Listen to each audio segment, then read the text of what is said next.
Hello friends, it's Troy, your hourly flipper. I hope this finds you well. And I want to tell you why the old phrase, a bird in the hand is worth two in the bush, isn't necessarily true when it comes to reselling. So here we go.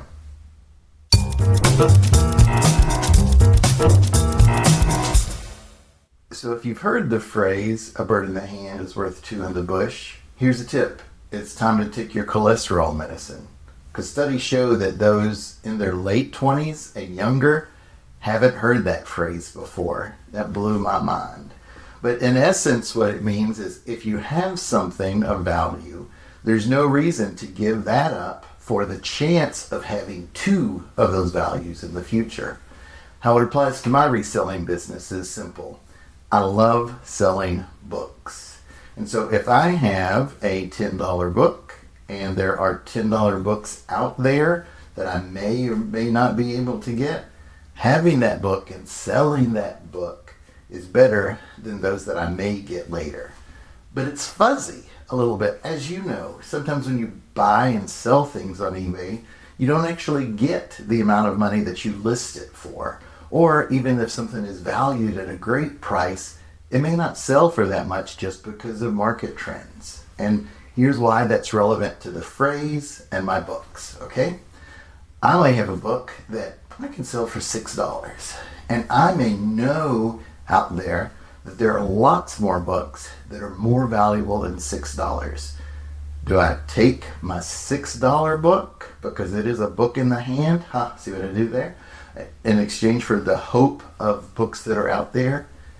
And the answer is yes, because of the concept in the business world of fixed cost. All right? To take that $6 book that I already have, I've already purchased, and there's going to be at least 8x ROI on that book.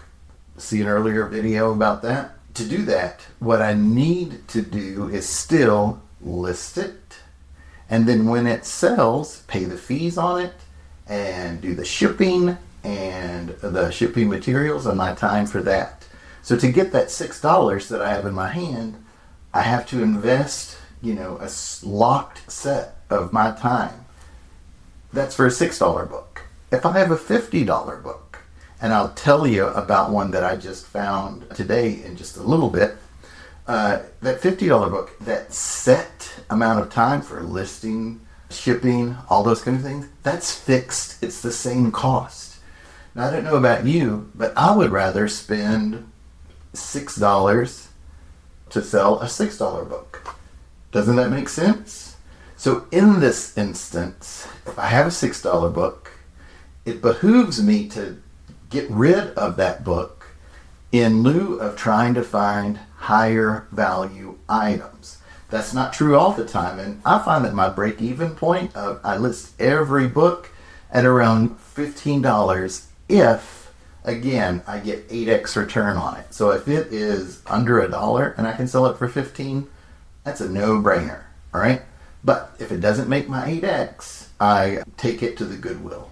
At the end of this video, what I'm going to do is show you a stack of books, and it's a pretty girthy stack that I'm just taking back to the Goodwill that I buy books from, because these were books that I got at estate sales or yard sales that I bought in bulk. And they're just not worth going through the hassle.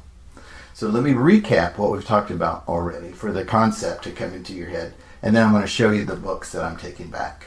All right? So if it is a cheaper book, feel free to not sell it. Give it away because of your time and the fixed cost of selling. I find my break-even point is 15, especially if the book I bought is under $1. All right? There are books out there that are $50, for instance. And let me tell you about that book that I found. I'm in the great Commonwealth of Kentucky, and we have the University of Kentucky. We are a basketball powerhouse. And if we have not beaten your college team in a while, we're due this year. But they had an amazing coach in the mid-1900s. And that's weird to say, but his name is Adolph Rupp. I found a yearbook of the University of Kentucky for 1931. And that was Adolph Rupp's first year coaching at UK. And it was in a segment of UK books and UK yearbooks, and I found it in there, took it out, and paid $2 for it. Now, I knew it was a good one because that's one of the ones you're supposed to be looking for. But those market trends that I talked about before, right now, there's two other ones on there. One is $55 and the other is $85. And that's probably connected to condition. Mine is in pretty good condition. What I did, because I've got $2 in it, right? I listed it for $49.99 and put free shipping on it.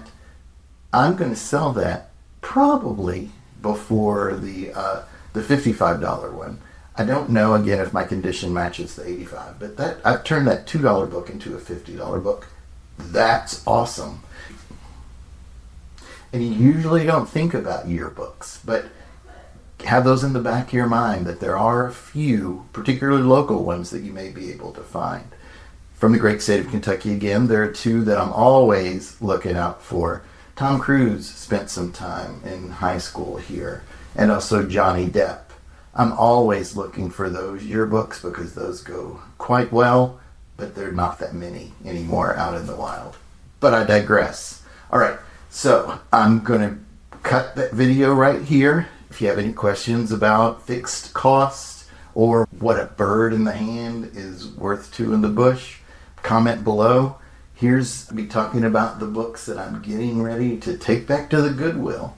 Have a great rest of the day. Alrighty, I'm out here by my car. Wanted to show you the stack of books I'm taking to Goodwill.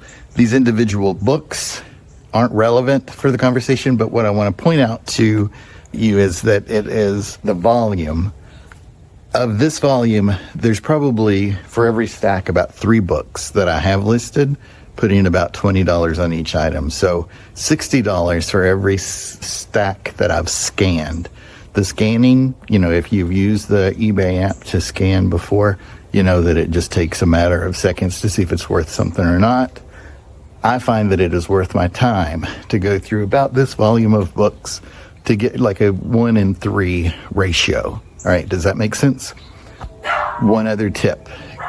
Buying in volume is great because what it allows you to do is some bargaining power with the folks at the sale. So if you're in an estate sale and you'll say, I know the books are $1 a piece, but if I buy them all, can I buy them for $0.25? And if there's a large collection of books that you're going to take off their hands, yes, they'll do it. My dog agrees with me that you should offer crazy low amounts for books if there are lots of them and they're worth the scan. All right? Worth my opinion. FYI, with these are cooking books and history books. The cooking books that were valuable were the ones of particular people that were interesting.